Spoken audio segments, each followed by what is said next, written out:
then I started to pay attention to the fact that Texas was one of the worst places to give birth. And it wasn't surprising to me that we also had the worst legislation around all kinds of reproductive health care.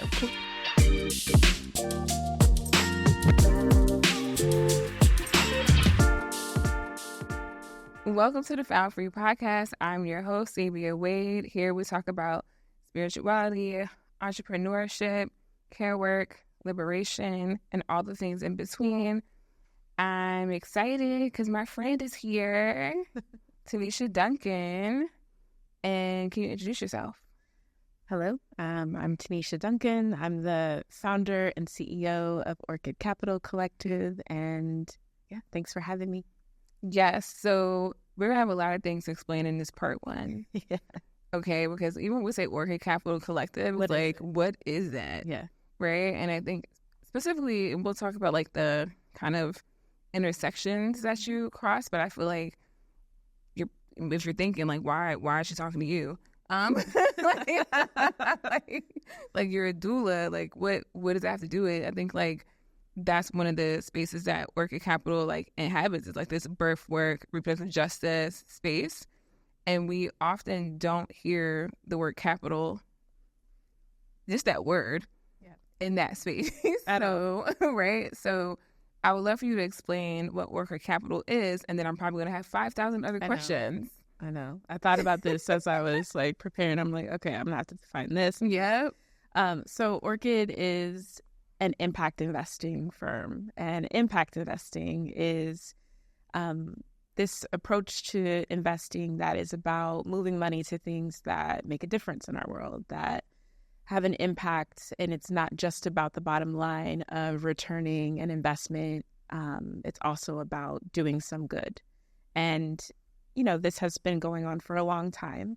But our work, I think I say impact investing mostly because that can be the easiest thing to define. But we go much deeper in really thinking about, how do you invest for justice? How do we talk about that intersection, or the really sticky and uncomfortable things about where the money has come from, where the money sits, who gets access to finances and resources, and actually confronting the industrial complexes that exist within our systems. And for us, we're really looking at healthcare, and a lot of that investment is predicated right now on bad outcomes. The commercialization of medicine is not necessarily about, healthcare isn't about our wellness, it's about money. Basically, yes. And so when we are talking about impact investing, Orchid is talking about investing for justice, and moving money and resources. So it's not just about money. Money is a tool, but moving the full breadth of resources in service of this work and the people who are changing the paradigm, shifting outcomes, and really thinking about how we do better for our entire community. Literally. Reproductive justice touches all of those things. It's about deciding when to parent, and having a safe place to parent. It's about bodily autonomy. And those things are not, we can't monetize them, but we can capitalize them. And so we are exploring that at Orchid, and really just trying to bring some conversation to where do economic and reproductive justice intersect, and how can we talk about it, be honest about it, talk about the healing and the trauma of money, and our experiences and our lineages and our ancestry, in order to do this work and to invest in the work that is actually making change. Yes. And so there's so many things I can say, but okay, first thing I want to say is like, when you're talking about this, I also want to be clear that a lot of the focus when you're talking about like investing in justice is not just like, because my journey with like financial stuff and going through like, I did an internship at my financial advisory firm, because I was like, I need to know this knowledge, like where the money be going, what they be doing. Then I did one in venture capital, and like, you know, I've learned like in angel investing, just learning like different things. And we're not going to go to every single definition because we'll be here forever. But the thing that I really like connect with and wanted you to speak to in this space, and we'll speak to as we move along, is when you're talking about investing in justice, you're talking about like community-based organizations. You're not just talking about like the tech that will, you know, make this, you know, EHR system better and it'll be the flow. Like, of course, those things have a place, the tech right? that will help marginalized communities get access to care. You know, telehealth won't save us. Yes, right. This is it's about people and people putting their hands and their hearts. Like, yes, you're talking about birth centers. Yeah. You're talking about organizations that already have existed, right? Like, you're talking about building sustainability in those organizations, because there are many organizations that have been around that are Black owned, Indigenous owned by people of color, but their sustainability is like not, their financial is non-existent, right? So they're always pulling from this source and that source and this source to make ends meet, right? But it's like, how do you, and that's the thing I love about like in our connection, in our conversations, like, how do we make these things that we know are making good impacts, right, in their communities, wider than their communities, right? Because we see these organizations also being uplifted in like, you know, big media things, but what are y'all doing for them? Right. You uplifted them, but what did you do for them actually? You just told them, you gave them maybe more work to do, but you didn't give them more money. Right. You didn't give them a way to understand how to get this benefit here or that benefit there, and like where to get money from that's maybe not just a nonprofit-based grant type of funding, right? Like, and that's the work that's happening at Orchid. Yeah. And I think we just have to, you know, I feel like that just has to be put on the map. So yeah. Yeah, I mean, we're not about just trotting people out for the sake of, oh, look at how incredible they are, and okay, thanks. You know, we ask people to step forward, and they're still being asked to share trauma, right? As a way to bring people into this conversation. And that is always the sticky and gross part to me.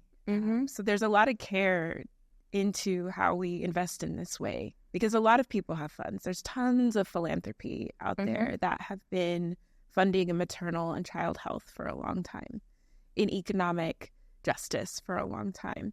And we still exist within these trappings of capitalism, of racial capitalism, where that money came from, who gets access to it, how we value community-based work. So we lift it up. We know that it's actually making a huge difference. And then we don't. And then we're like, well, you're too small for us to invest in. And, oh, you want to be sustainable? Well, that's not charitable anymore. And then we could spend a whole 8 podcasts digging into like the IRS tax code, right? About charitability and how that keeps people in a place where, can we shift from charitability to power? That part.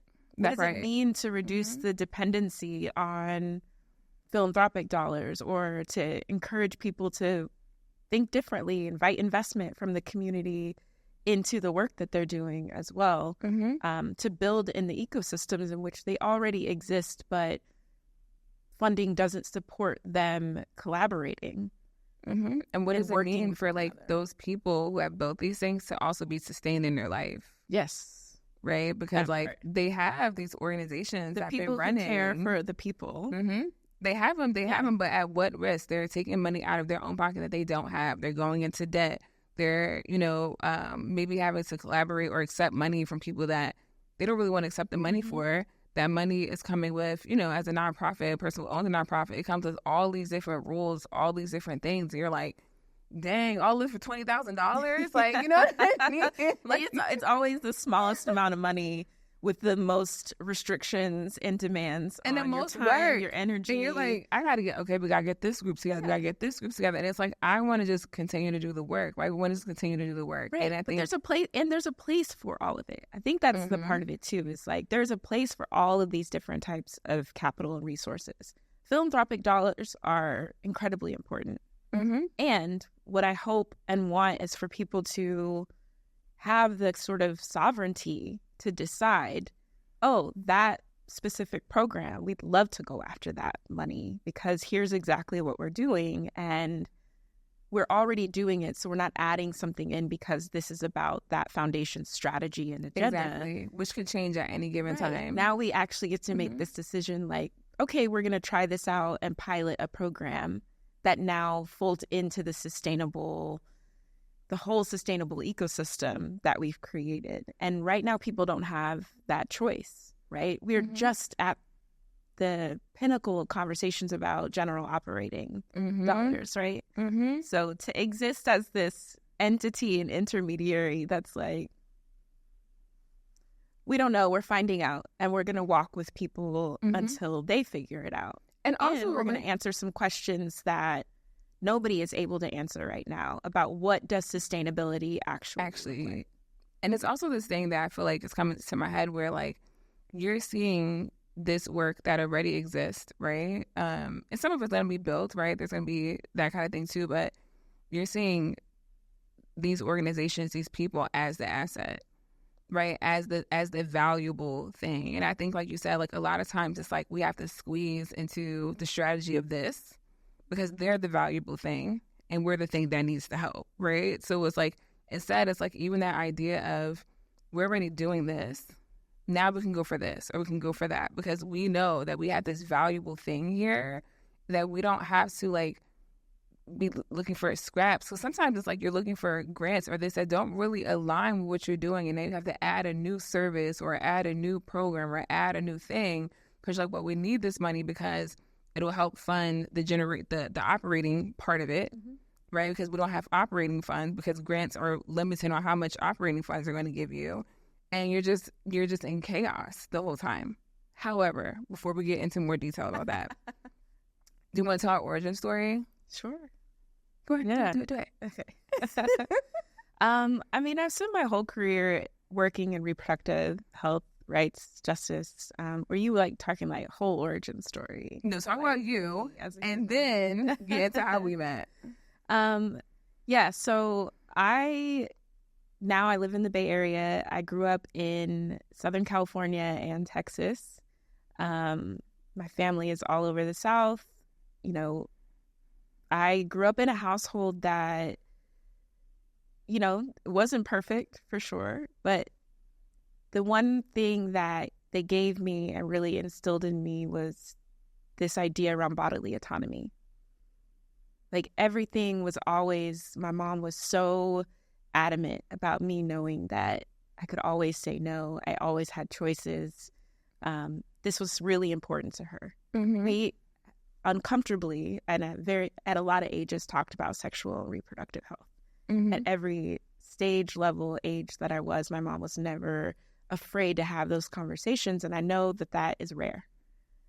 So that's a bit of my origin story about like why I think I found this work, because I wasn't searching for it. I graduated college, and my first job out of college was at an abortion clinic, and I was just, you know, doing fresh out of undergrad, had a psychology and Spanish degree, and was like, hey, I want to talk to people and practice and decide, am I going to go to grad school? What's next for me? And yeah, and so I started to do that, and I just was hooked. Like from the moment that I got to talk to the first patient going through that experience, holding people's hands through the experience of having an abortion, really walking with people through that, I was hooked. It was this incredible experience, and in Texas, of all places, right? Like, yeah, where people are standing outside. Yeah. Standing outside every day. So this was my first job. 22 years old. I was like, wow, I'm doing it. I jumped in, and eventually then became the director of that clinic. And that was in the midst of the first time Texas passed some of the worst legislation in the country. And I was 25 years old, 26 years old, now having to run one of the only clinics left after over like 2/3 were shut down in the state. Mm-hmm. And I had to learn on the fly to do a lot of things. We had to expand because there were so many few clinics that we had to get bigger. So I had to learn how to buy property, commercial property, project manage, renovation of a space, just doing shit. Business development, everything. Mm-hmm. Like I just had to jump in, and there was no blueprint, there was nothing. Yeah. And I had to do that in a place where, you know, it's hard to have a conversation with a bank of we're an abortion clinic. That's what aspect that I was thinking about when you were saying that. I'm like, oh, you were in Texas. Oh, yeah. You're Black woman saying like, we need money for this, and it's an abortion clinic. A young Black woman with natural hair, right? Yes. You know, I'm walking around with my little afro, young. People are looking at me like, who are you? Mm-hmm. And why would we listen to you? And this is what I had to do. And I just did it because this was about our wellness, our freedom. Mm-hmm. We had to exist. We had to continue to provide care. So yeah, after doing that for a few years and then supporting other clinics who were expanding and thinking about how they were building out, not only that, but I was pushing on how do you infuse and think about reproductive justice as a strategy and framework within how we run the clinic. Mm-hmm. How do we take care of the staff and the people who are delivering care? Because this is a hard moment. And to get people to stay in a clinic and in a space is asking a lot. For sure. And I feel like in abortion clinics, like what I've heard, I've never worked in an abortion clinic, but it's also like that pipeline from coming in as your first job and becoming a director is a real thing because it's so hard to get people to stay. Mm-hmm. Right? So even if that wasn't like necessarily your plan, it's like you move up. Yeah, I never would have imagined. Like at a never would have imagined that. Because I came back after doing a master's. I was living in London, living my little best life, traveling everywhere. And they were like, hey, would you come back and do this job? And I was like, yeah, I would. And I never imagined that is like probably one of the most formative experiences in my professional career. Mm-hmm. And at the same time, I was being changed by everything else that was happening, right? So I was watching these laws get passed. I was watching and seeing, we're seeing a lot more, not even a lot more, maybe I was paying attention, but we had more families there.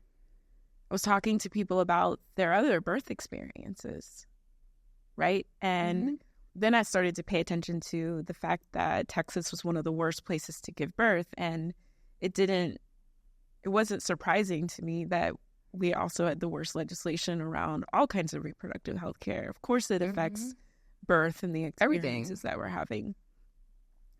And at the same time, that was when Michael Brown happened. Mm-hmm. And, you know, I'm outside of my apartment. Someone was shot in the plaza in downtown Dallas, right? So all of these things were happening, swirling around, and I was looking and saying, it's not safe for us to exist here, to have families, to think about our families, to be mindful about our families, because that's what these decisions are. And all of that was changing me at the same time. And it's also just important to like make that connection that like what you were working on, right, as a director was also like you're in the population that you're working on or working with or serving. And like I always say, like a lot of us that do this type of like care, justice oriented work in whatever way that we do it, like we are a part of the community that we're working towards liberation for, right? Like just like you're saying, like I'm navigating this like, you know, director, abortion clinic, expand legislation, and people are getting shot outside my apartment. Mm-hmm. Like, and I'm walking around in the body that I'm in, like I'm not safe, right? And just like even just like the awareness of like how that complexity creates like a, you know, it creates trauma within yourself that you're like moving forward, doing all the things that you're doing, going to the banks, going through this, but also being like, I'm worried about my personal safety. Oh, yeah. And because I'm a director of an abortion clinic, I have almost always worry about my personal safety because I'm in Texas. They were following, yeah. they were following us home. Yeah. You know? Like, yeah. I was being doxxed. Yes. And at that time, it wasn't like it is today, where like people really come to your home and do that. Like, this is back in the earlier days of social media. But yeah, they were posting my information online, trying to shame me and thinking that they could shame me enough to stop doing this work. And that was their goal, was to make us feel like what we were doing was bad and wrong. But that was a whole other layer. You know, I'm a young Black woman. So for everybody else, for everyone else, they're like, well, they get to walk around in their body and not have to think about it. But I was like, oh, this is dangerous. And it was just such a crazy time, because now I look back and I'm like, wow, I don't remember feeling afraid. But if it was now, it feels so differly. But that young, that young naivete where you're like, that youth, you be like, I'm okay, like I got it. You know what I mean? Fine. Of course they're like, doing this. Yeah, I can't handle that. Yeah, I would think about it so differently, but at the time I was like, of course I'm doing this work. This is what matters, and this is where my heart is. And I didn't question it, but I also it was exhausting. And, you know, just now in this era and time of my life, I realize like what all of that experience has been, because then I moved from that into national work.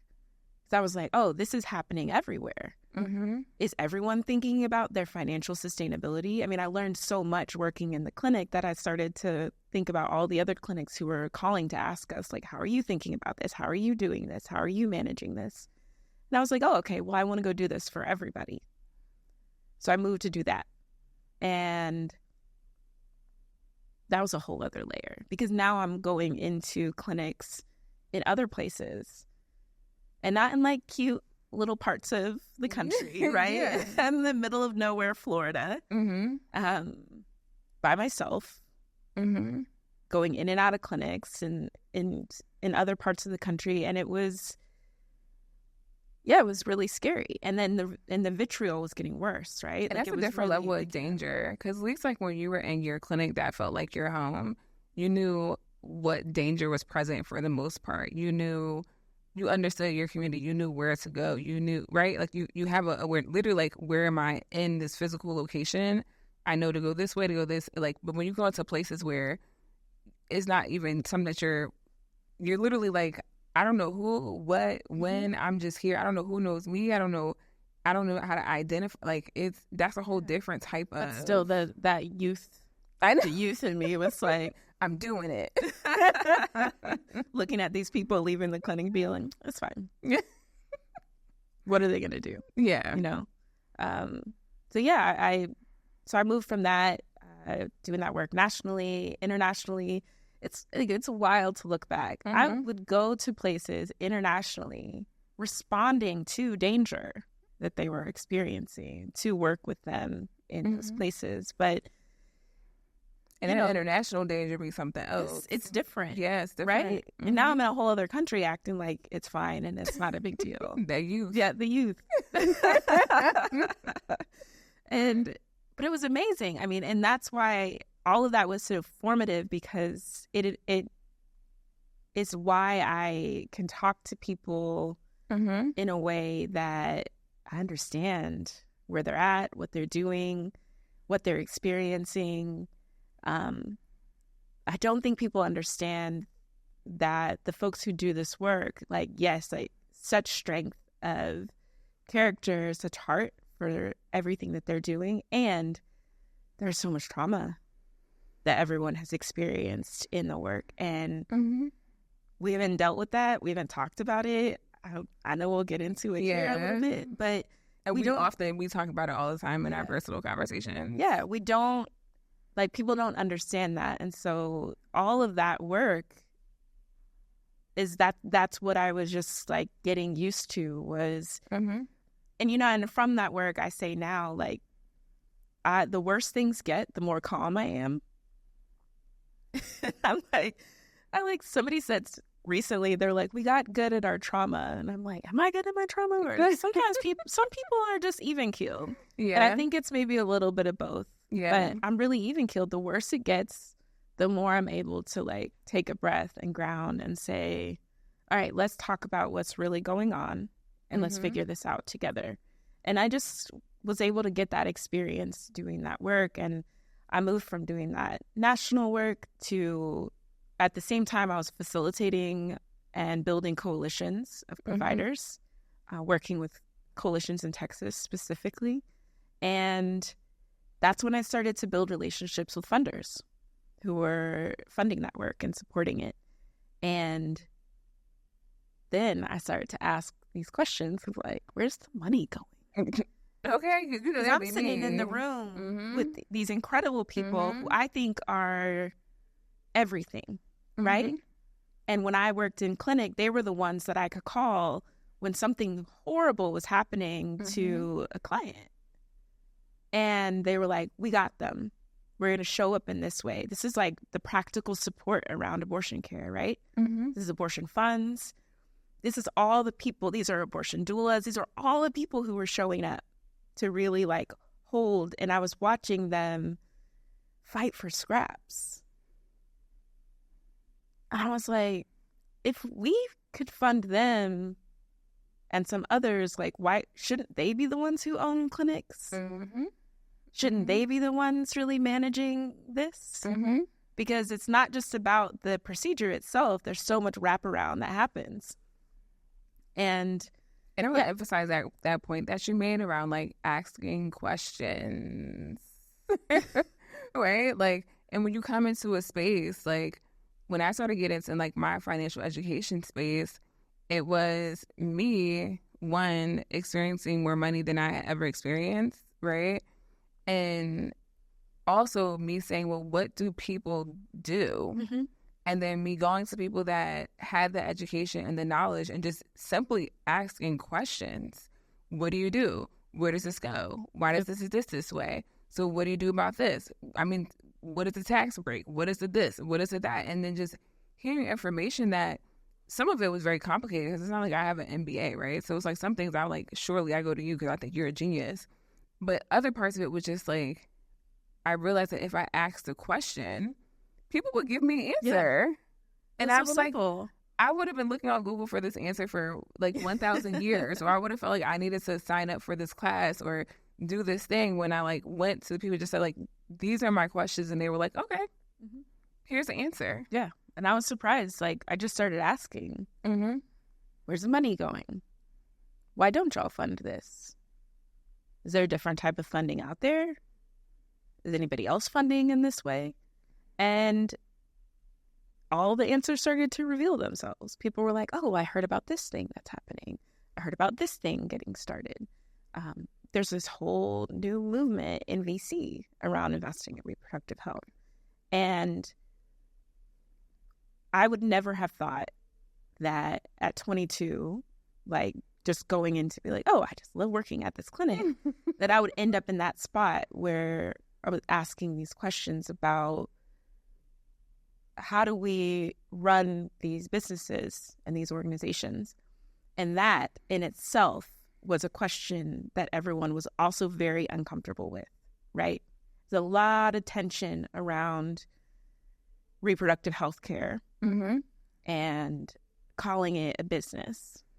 Yes, it's going to make everybody uncomfortable. I know. People are going to come for me and talk about it. But across the board, we have a whole continuum of reproductive health care. We're repelled by. Oh, for sure. I mean, birth workers, reproductive health organizations, and then just throw the nonprofit on top of that, and everyone's like, "Oh, how can we have this conversation?" And I'm like, being a nonprofit is a tax designation. Yes, definitely, people do incredible work, and it's heart work often, but it's a tax designation, and there are a lot of people out there operating nonprofits, and their work isn't necessarily charitable, right? Because they're just treating it as a tax designation in a way to fuel and push money through. Yep.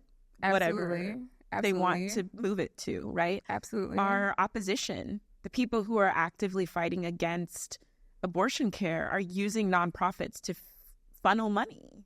And to buy up land and property, to build these crisis pregnancy centers. Like, they're using the system for these things. They're doing these things to destroy our democracy. And we're sitting here bickering about just talking about the business of the work that we do and sustainability. Too, sometimes when we're talking about, there's nonprofits that funnel money, right? They use it as just a way to funnel money. We all have come across, and which is why I think it's so important to ask questions. It's we all have had a thought, whether it's a thing in our community or whatever, a nonprofit. We're what do they do? Mm-hmm. Usually when I hear the question of what do they do, that makes my antenna go up to be how is this being used in a way to actually create care? Yep. Or is this being used as a way, as a tax designation that helps to funnel money and build other things that no one really knows about? And and we just, right? And I think people have to also because we have such a, especially in birth work and care work, we have such a I don't want to talk about money. There's so much money shame, so much money trauma that we miss, we have the feeling, right? A lot of it is that gut feeling of this is, but it's that fear of if I bring it up, what will that create? But it comes up anyway. People don't want to talk about it, but then they will show up to a conversation about something totally different, and we end up in a place sitting in someone's trauma about money and about how they can't afford to retire. They can't afford their home because they've been in debt opening a birth center, or because of their practice, because they've continued to provide care to people no matter what. They're taking out loans to pay their staff. So it shows up regardless. But the question to me is just are we going to heal it and talk about it and get through it and do something different? Or are we going to stay in this loop of a conversation? And it's so hard. It's so hard. And I want to be really clear. I'm not advocating for nonprofits to be used to funnel money in a way that is not aligned with our values. But I think that there's a lot more room for imagination that we can have in building different structures or really thinking about the work that we do. And the money trauma is going to show up no matter what. So why don't we do something? Be proactive about it. Spend the time learning about what the needs are and how we can honor the elders who came before us and created this system that we now are building off of. How do we honor the people who are getting into this work, that they don't have to struggle in that way and live like that in order to do this hard work? I think that's the heartbreaking part. I think a lot of our conversation has been around people that do this work day in and day out. They're making impacts. We see the impacts. Whether it's midwives, doulas, certain organizations, research, where everybody has a part in this, right? We see it, but we also see that they aren't well. They aren't well. And I think all of us aim to not be extractive, right? We're not oh, we all want to be billionaires living on yachts doing whatever. Right? That's not even it. Doesn't, it's more so about how do we, when we talk about sustainability, right? It's yes, when the business is running well, that means that people generally they get the ability to be more well within themselves, right? So that the midwife who's been doing all this work in the community gets to be able to retire. Right. Gets to rest and go on a vacation. Because there's plenty of other midwives in their practice who can do this work. People confuse it when we talk about wealth, community wealth and wealth building. These are dirty words and uncomfortable conversations. And I'm it depends on what wealth looks like to you. But for sure, to me, it's just can you retire and, be honored in these last parts of your life when you're done with this work? Because it's not something that you may do forever. And can you start enjoying your life before you're 80? I'm just Jesus. the expectation, especially for care workers, right? And this is like essence of the work that we do. And like we look at like the grand midwives that existed and the grand midwives that are here right now. And if they're by choice going to births and doing stuff because they want to, I'm like, great. Yes. But I'm like, you're 82. And I just kind of think that you might want to chill out a little bit. But it's like the reality of it is that you don't have the ability to, because financially, even though you've been doing so much and the impact has been felt and is being felt, and you've guided other midwives and you've done all this stuff, you don't have the ability to rest. Or just want them to have the choice. You know, like that's what ultimately all of this is about, is that whole continuum at every point and juncture in their life and career, from the beginning to the end, to have the choice. And if people want to keep working, I want them to do it because they're like, I just love it. I just want to do it. I just love going to births. I just love providing care. That part. And I only do it one day a week, and the rest of the time I'm in my garden or I'm doing all these other things. Like, I just want them to have the choice, the option, the opportunity. And that's what I think we can create or talk about when we talk about investing or the sustainability or doing it in a way that's about community wealth building. You know, looking at the people are the assets here. And we have to do more for them. We have to show up really differently. And you don't get that in a lot of funding spaces.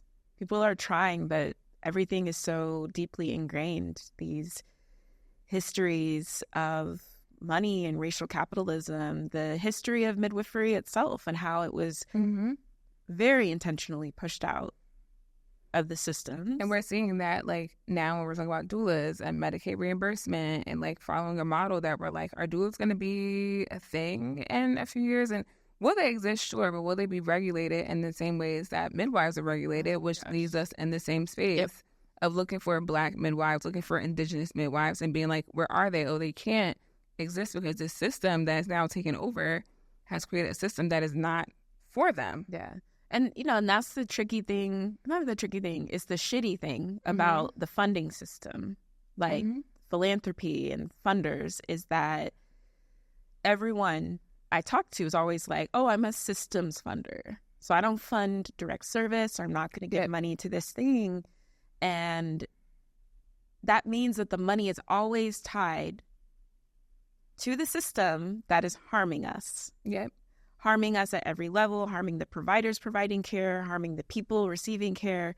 That's where all the money is going. And for anybody to get funding, they have to be yoked to a system that isn't operating in the same way and values it. And then like you get yoked to the system, which like I definitely experienced in my nonprofit, right? Like that wants you to do all this work like we talked about, and they want you to do all this research, right? All this data, all these data points that are good data points but don't use resources on direct service, even though that's where the data comes from for and also, the system. Like, how is that data going to be interpreted, right? Like, what bias is that data going to be given, right? Because we would probably use that same data to be like, this is why you need to do direct care funding, but it's not going to be utilized that way. It's going to be utilized in a way of like, if we have this data, now we know if we move even more of this system in this way, and we keep doing the same system over and over, but it's like people that are doing work, communities that are doing work, organizations that are doing work that is consistent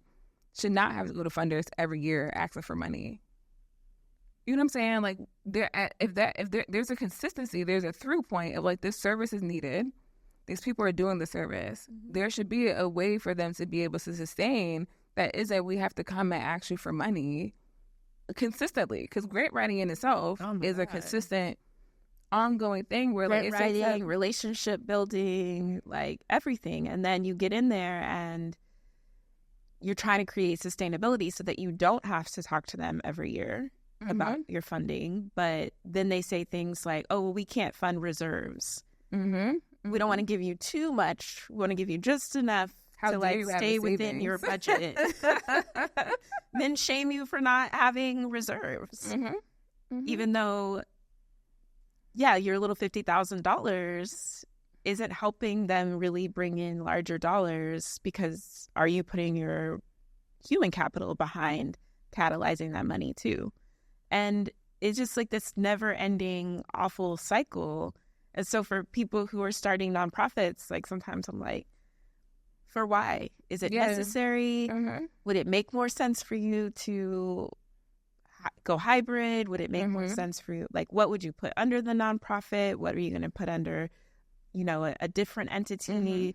There's still ways to make sure that it works and it functions and it stays true to your mission, but we're not having those conversations, right? Like, we have those conversations. We have those conversations. And I'm having them with some of the partners that we're working with and learning more about how they do their work and how to make them sustainable. But a lot of people aren't having that. And then it always just ends up coming down to the money. Like, even if you're not having that conversation, it always ends up being that. Because the moment anybody wants to expand, you know, land and real estate come into the equation.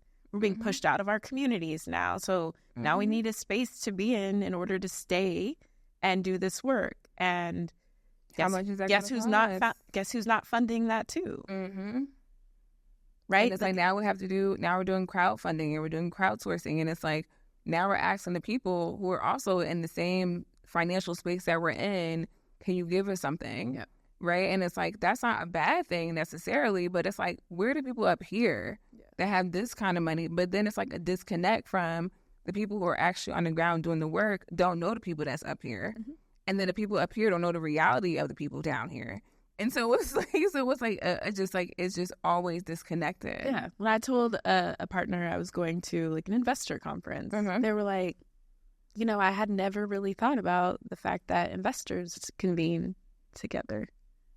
And I was like, oh yeah, like, which is how we met. Yeah. There's a whole like way to get into those spaces. And so as I've entered them, right, working at what now is a VC fund, and then working in a foundation, and now having started Orchid, but all those relationships, like, that's what gets me in those rooms. And that was some hustle, right? Like, that's some hustle. That people look at me, they're like, how are you in these rooms? Oh, that's a whole new ass language, right? That I had to learn, that nobody was ever going to teach me. I had to literally just learn. I had to go to meetings and just listen to how they spoke to each other. And, you know, sometimes people talk a lot but aren't saying anything. Nothing at all. But I had to learn, like, nothing. Okay. Nothing at all. So like, how do you space and they're like, boop, boop, boop. And you're like, I don't know. We're all like, nothing. Nothing's happening here. Nobody knows what they're talking about. Sometimes people aren't saying anything at all. You know, oops. Yeah. And so, yeah, entering those spaces is like, it's so wild. It's so different. There's always so few of us. That gets us to how we met. Yeah. This was at an investor conference that it was a mix of like VC, reproductive, community, impact investing, like philanthropy. It was all the things in one space. And I was standing with another Black woman, just talking, having a conversation, having coffee, and guess who walks up? And the first thing is, Black people. Listen, I was like, my people. Who are you? Yes. I need to know you. Yeah, What's your name? I'm Sabia. What's your name? And I'm like, my girl, so I was like, you literally would just be like, I'm Sabia. I'm like, yes. Hi, I'm Sabia. What's your name? Like, what's up? Like, how can we? And we had heard about each other. Yeah. So we were like, cool. And then we've been like, cool since then. And we've had many, like, we don't talk every single day because there's no way that you can be bosses in the ways that we're bosses and talk every single day. That just ain't happening.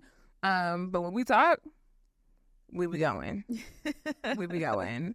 And I think, like, so I would love for you to kind of, like, explain a little bit more about Orchid, right? Like, in the sense of what is it, like, the logistics of what you're aiming to do? Like, what, because I think when we talk about venture fund, just to kind of give it a little bit of a little something, venture funds are funds that give, you know, founders come, they say, we have this great idea. Sometimes they may be a little established, sometimes they're more new.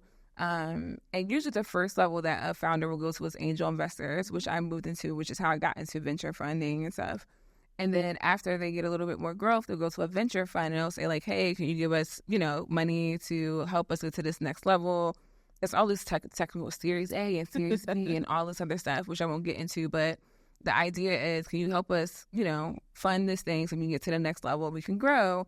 And with that, right, the fund usually takes a level of ownership. They take a certain level of, commitment. These are what you have to commit to for this fund.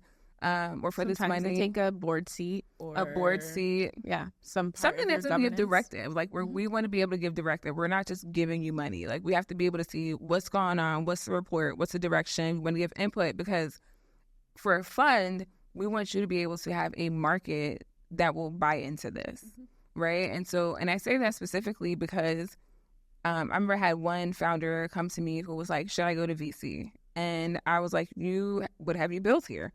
And they was like, I built something that's like super Black and super community based. And I was like, you do not want to go to VC because you're going to have to kind of, make this market bigger, which means you're going to have to lose the essence of what you built here. Right. So everything is not for VC.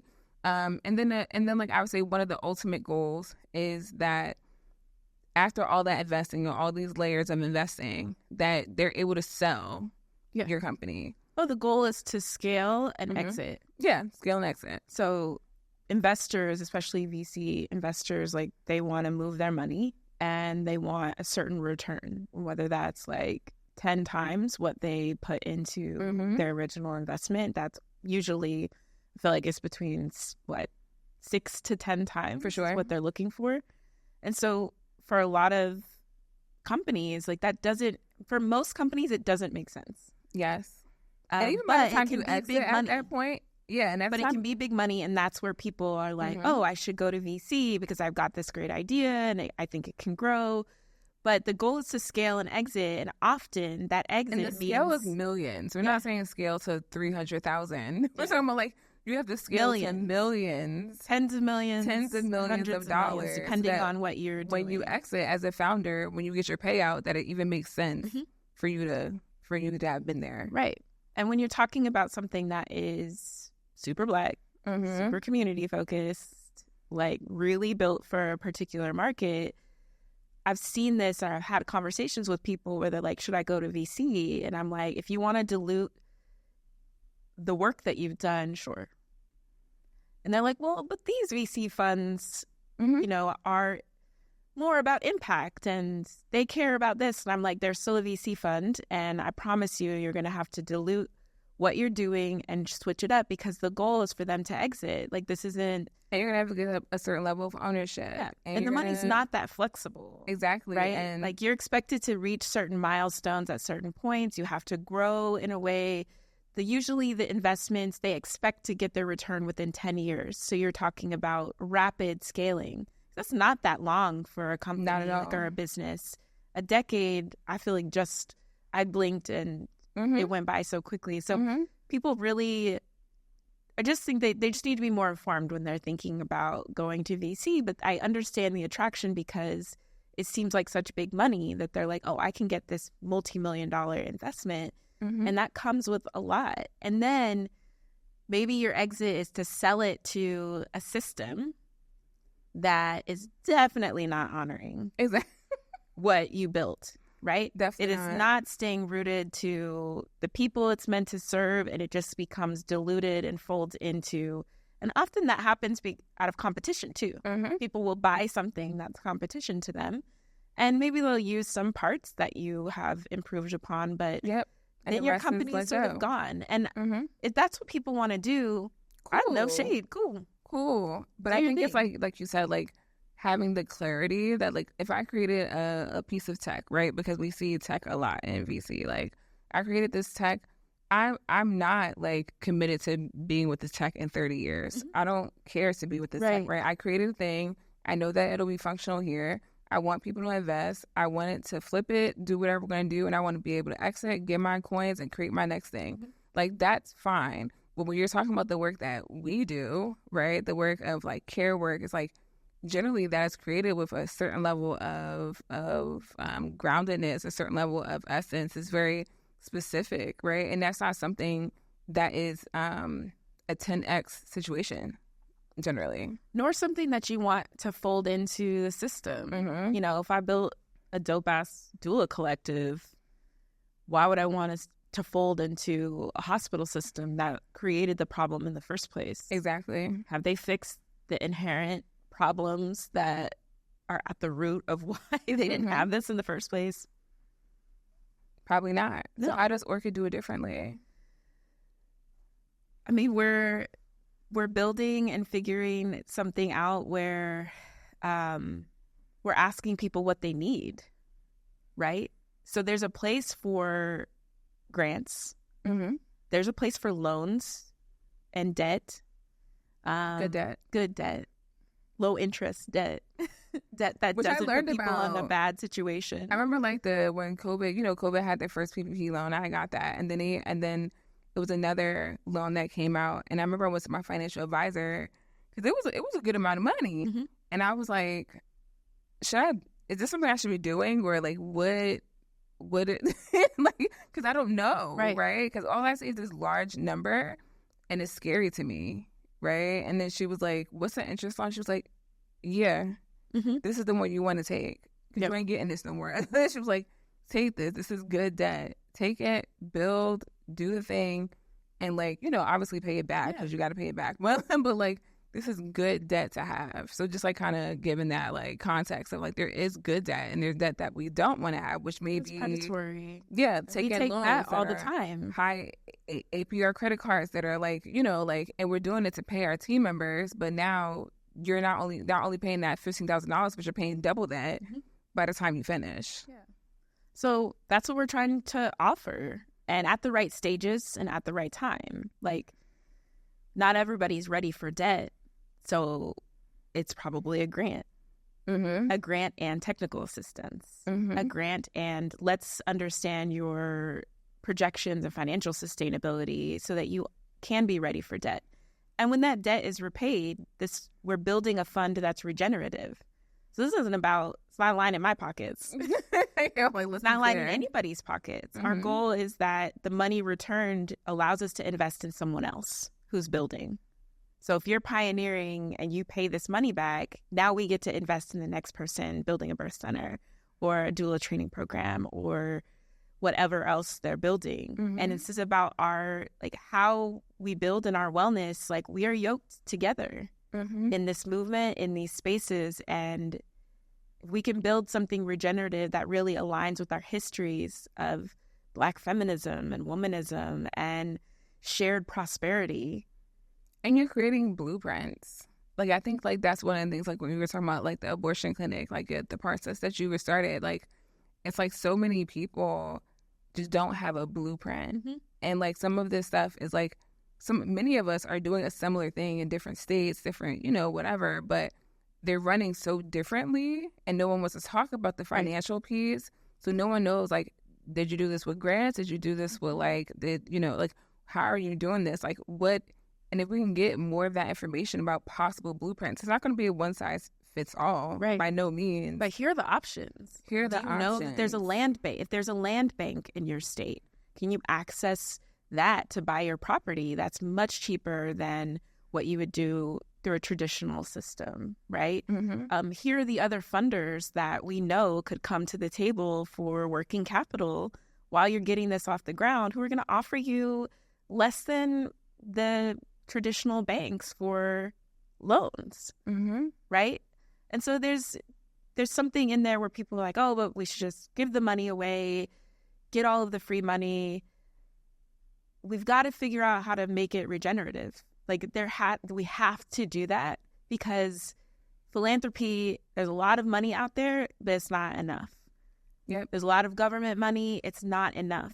And relying on one thing has never served anybody well.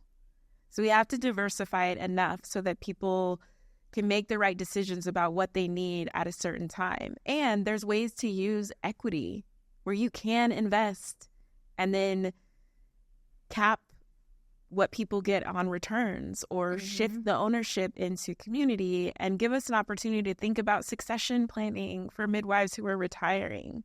Who's carrying that mantle and taking it up next? So there's all these ways that we can use resources and capital and talk about it, and we just don't because it makes us feel so uncomfortable. Well, on that note, we're going to end part 1. We're going to come back to part 2, and we're going to get into a little bit more of the how, the what we don't talk about. So thank y'all for being here. Get ready for part 2, and see y'all soon.